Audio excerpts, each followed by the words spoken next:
White with Black Video News. With me today, we're in the office of Andy Tiwari. He's the chairman of the board of the Alamo Black Chamber of Commerce. I'm pronouncing that correctly, right? Yes, Alamo City Black Chamber of Commerce. Alamo City Black Chamber of Commerce. Andy, we appreciate you giving us a little time out of your day. I know it's a pretty much busy day, but it's some pretty straightforward questions, pretty simple questions we like to ask. I think a lot of people would like to know a little bit about you and who you are and how you came about becoming, chairman of the Black Chamber of Commerce. It's real simple. How long prior to this were you a part of the Chamber of Commerce? I've been active with the Chamber since 2007.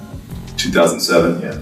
Well, what went into the decision? What made you decide? How did you decide on running for chairman?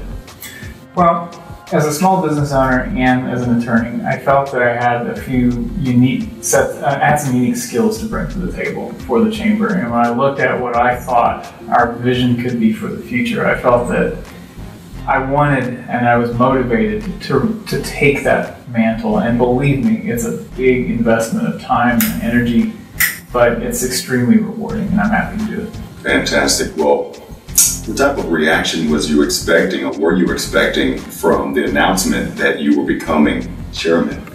Maybe I'm a little naive here, but I really didn't expect anything in particular. I really didn't, if I'm candid with you. Well, how do you plan to better the chamber in the future? Do you have any goals, or what are your long-term commitments? When you look at chambers as a whole, they're constantly tasked with making an assessment of whether they're meeting the needs of their constituents on an ongoing basis. And we are doing that now. And we've just finished strategic planning, and part of that strategic planning was addressing those concerns and those needs. And we're in a changing demographic, we're in a changing environment with technology. I mean, it's a critical time to have leadership for the future. Well, that's interesting. And speaking of leadership, I guess this will be an obvious question. Do you feel, with this being the Black Chamber of Commerce, do you feel that you need to be African American to lead African Americans? I don't, and I'll tell you why. I think you have to look at what values you have in common. And from my perspective, we have multiple shared values. And for that reason, I don't think that one necessarily has to be of African American or heritage to lead the chamber. So it's mostly just you care about the African American, side of business and everything. So you felt that you can bring something to the table.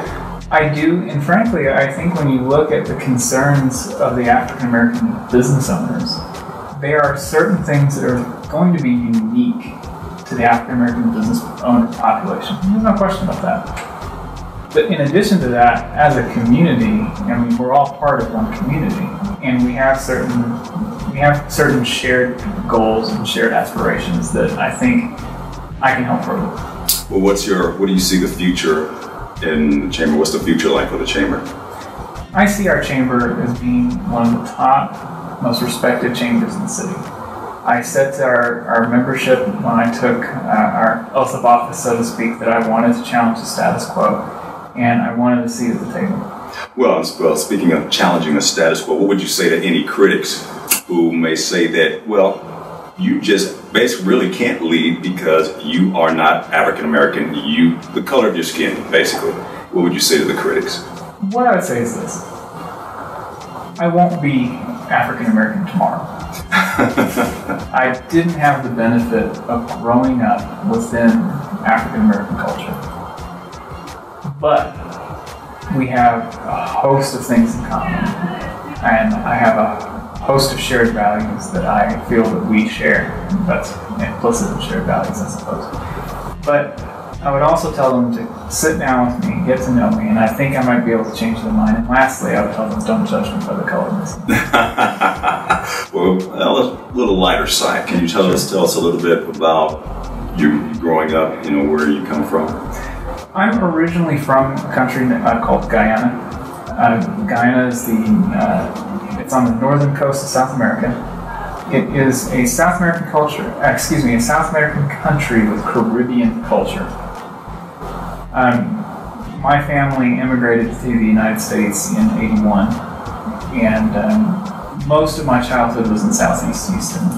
Is that right? Yeah. Well, are you married? You have children?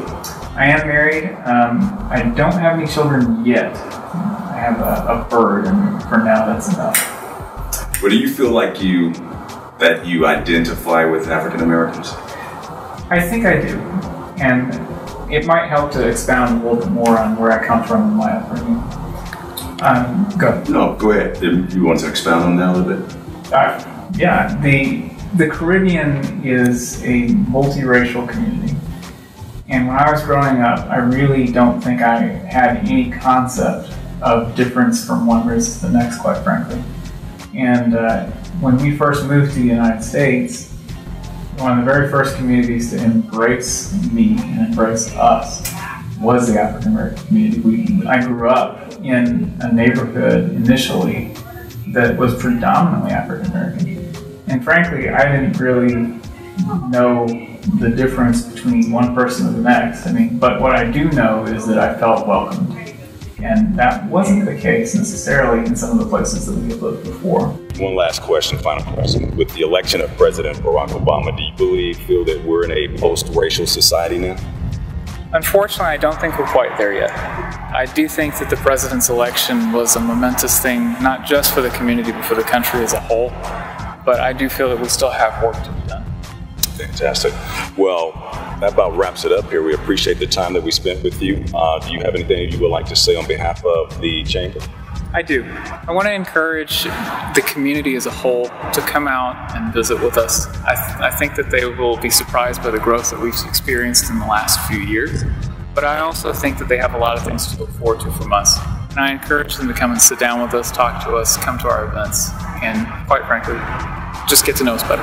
All right. Well, Andy, we'd like to get to know you better. We're looking forward to seeing some good things from you in the future. Well, that wraps up this special edition. I'm John White with Black Video News. With me today was Chairman of the Board of the Alamo City Black Chamber, Andy Tiwari. Be sure and tune in right here for more Black Video News, because this is the news that matters to us.